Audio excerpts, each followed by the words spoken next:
Hello दोस्तों, स्वागत है कहानी के एक और वीडियो में। मम्मी पापा ने बहुत प्यार से मेरा नाम काजल रखा था। मेरा भाई मुझसे 3 साल छोटा है। हम भाई बहन ने बहुत जल्दी ही अपनी मम्मी को खो दिया। जिस समय हमको उनकी सबसे ज़्यादा ज़रूरत थी, उस समय मम्मी हमारे पास नहीं थी। आज पूरे 4 महीने हो गए। समय ने मुझे अचानक ही बड़ा बना दिया। मैंने पापा और छोटे भाई पर ध्यान देना शुरू कर दिया। मम्मी के जाने के बाद हम भाई बहन और पापा का जीवन कष्टों से भर गया। पापा अपनी जिम्मेदारी बहुत अच्छी तरह निभा रहे थे। वो अपना दुख कभी हम भाई बहन पर जाहिर नहीं किया। अपने दर्द को अपने अंदर ही संभाल लिए थे। रिश्तेदारों की जली कटी सब चुपचाप सुन लेते। करते भी क्या, हम भाई बहन का चेहरा देखकर चुप रह जाते। जिंदगी अजीब सी हो गई थी। ना हम खुश थे ना पापा, बस चल रही थी जिंदगी। पापा एकांत में एकदम चुप होकर बैठ जाते और मम्मी की फ़ोटो को देखते रहते। मैंने महसूस किया कि पापा खुद को बहुत अकेला महसूस करते हैं। मैं तो हमेशा से पापा को खुश देखना चाहती थी। मैं चाहती थी पापा के जीवन में एक ऐसा नया साथी आए जो पापा और हम भाई बहन को वो सारी खुशियाँ वापस दे जो मम्मी के जाने के बाद हम लोगों को नहीं मिली। मेरी उम्र ही क्या थी, सिर्फ 17 साल, और भाई 14 साल का था। हम सबको किसी की ज़रूरत थी, लेकिन रिश्तेदार और परिवार के लोग ऐसा नहीं सोचते थे। अभी कुछ ही महीने पहले की बात है। ताई, चाची, मामी, मौसी, बुआ की मिली-जुली आवाज़ें और उनके चेहरे अचानक ही सामने आ गए। मेरे सिर पर हाथ फेरते हुए उनके स्वर गूंजते हुए से प्रतीत होने लगे। वे कहते, अरे ये तू क्या करने जा रही है?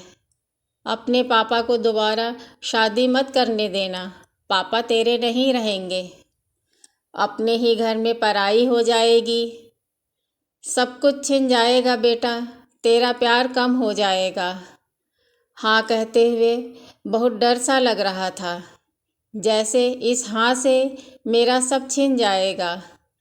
सारे अधिकार, सारा प्यार, लगाव, फिर भी दिल की सुनते हुए हामी भरी, क्योंकि मैंने उनकी मनोस्थिति को समझा था और बेटी होने के नाते सिर्फ और सिर्फ मैं ही एहसास कर सकती थी। पापा खुश हो या कोई टेंशन में, उन्हें एक कप चाय चाहिए होती थी। एक एक घूंट पीते हुए, अपने आप से बातें करते हुए हर सुख या दुख अपने में समा लेते थे। जीवन खुशियों से भरपूर था, पर अचानक बीमारी के कारण मम्मी हम सबको अकेले छोड़कर चली गईं। एक ऐसा खाली स्थान और अकेलापन हो गया जो कभी भी भर नहीं सकता था।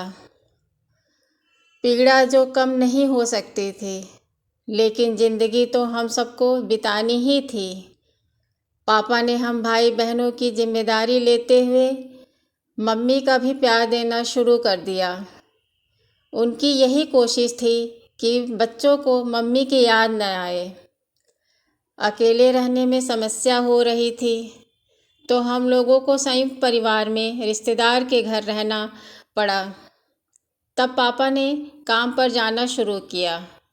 ऑफिस से शाम को टाइम पर लौट आते, तो जब सबकी चाय बनती पापा भी ले लेते। किंतु कभी जल्दी या लेट हो जाए तो चाय मांगने में संकोच भरी आवाज़ होती थी।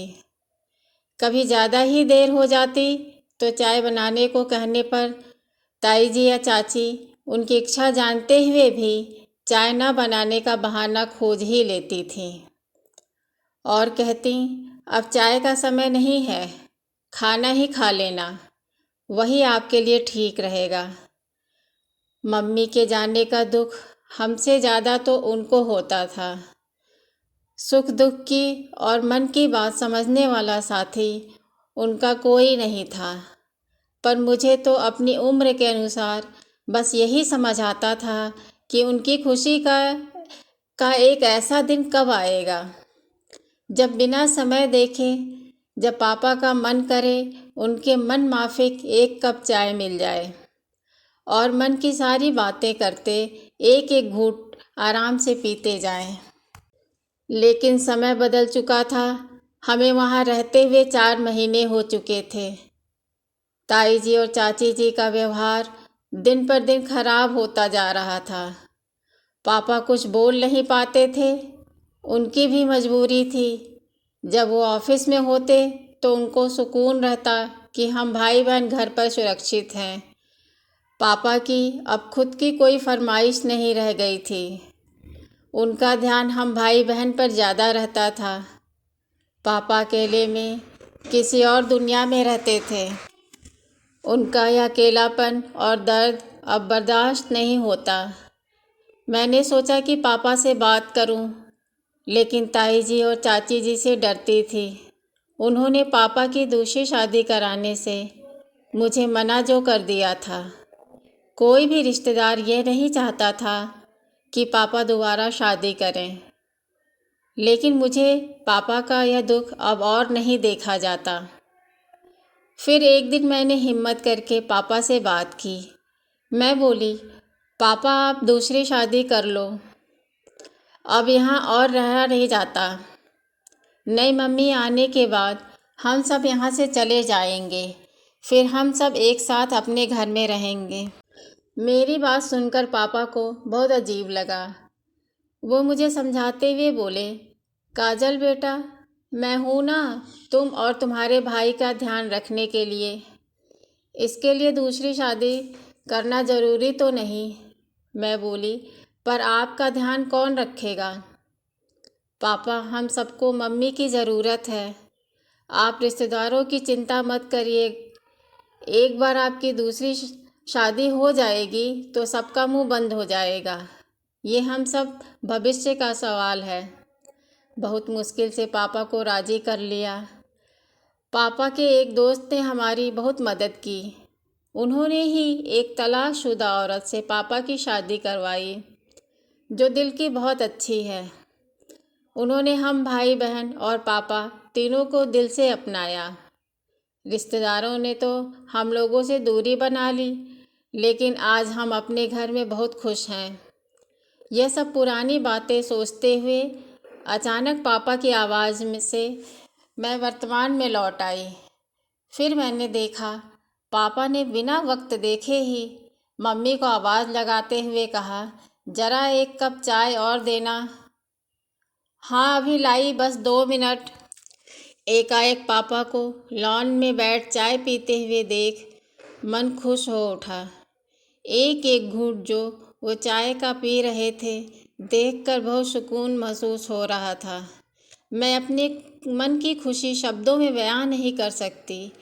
लोग सच कहते हैं कि एक बेटी ही अपने पिता के दर्द को महसूस कर सकती है।